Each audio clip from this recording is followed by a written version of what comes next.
सूरा 2 अल बकरा page number 47 और पारा 2 और आयतें नंबर 223। तो इसमें लिखा है कि तुम्हारी स्त्रियां तुम्हारी खेती हैं, अतः जिस प्रकार चाहो तुम अपनी खेती में जाओ और अपने के लिए आगे भेजो और अल्लाह से डरते रहो और भली भांति जान लो कि तुम्हें उससे मिलना है और ईमान लाने वालों को शुभ सूचना दे दो। तो कुल मिलाकर बुरा ना मानो तो होली है। तुम्हारी औरतें तुम्हारी खेतियां हैं और अपनी खेती में जिस तरह चाहो जाओ। तो कुल मिलाकर मैंने इस पर कई मौलाना को देखा वीडियो को, तो उसमें बताया कि जिस तरह से किसान अपने फसलों पर ध्यान देता है अच्छी फसलों के लिए, तो उसी तरह से मियाँ अपने मियाइन पर ध्यान दो और आगे पैगाम भेजो। तो इसमें समझने की बातें ये हैं, जब उदाहरण खेती की है, स्त्री को खेती बता दिया, तब तो इस पर तर्क वितर्क खूब हो ही जावे। तो मियाँ साहब ने उदाहरण तो लोगों को फुसलाने के लिए, बहकाने के लिए नीचा कर दिया और अच्छी नस्लों के लिए कुछ भी बक दिया कि किसान की तरह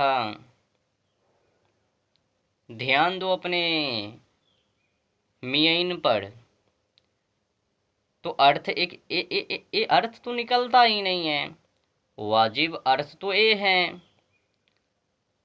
जब लिखा ही है कि तुम्हारी स्त्रियां तुम्हारी खेती हैं, अतः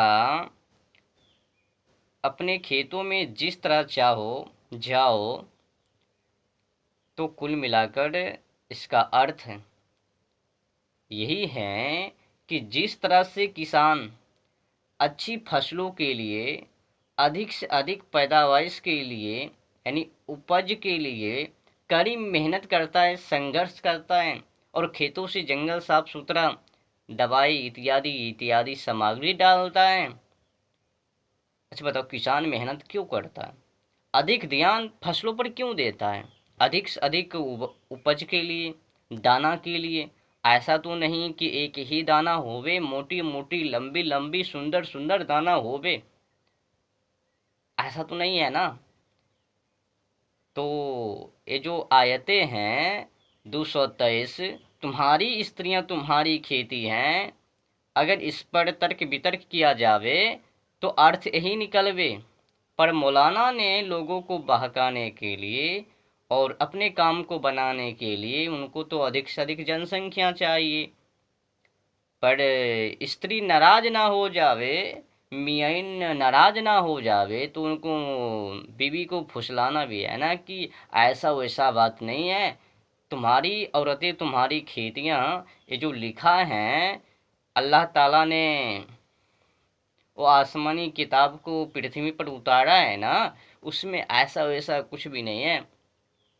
तो बीवी को मनाने के लिए फुसला लिया बीवी को और कुछ भी बोलकर भगा दिया कि ऐसा वैसा नहीं है। किसान जिस तरह से फसलों पर ध्यान देता है, तो मियाँ का भी अधिकार है कि अपनी मियाइन पर ध्यान दे, अच्छी नस्लों के लिए, बच्चों के लिए। उसने कभी ये नहीं बताया कि किसान अधिक से अधिक दाना के लिए कड़ी मेहनत करता है, तो मियाँ भाई मियाइन से अधिक अधिक और क्या बताऊं मैं भाई। जब समझाने का ही, उदाहरण देने का ही, तो और कोई उदाहरण अन्य दे देता और कोई अन्य विकल्प चुन लेता। पर स्त्री को खेती बता देना और फिर झूठ बोलना, ये कहाँ का न्याय है? उदाहरण तो अनेकों अनेक हैं, उसमें में से किसी को चुन लेता और डाल देता।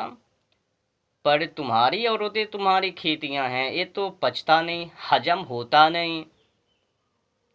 अगर बड़े विद्वान इनको पढ़वे तो कभी भी इनको सही ना कावे, उचित ना कावे, अनुचित ही कावे। पर जो बुद्धि विवेकहीन होवे, वो जो भी वोट के चक्कर लालच में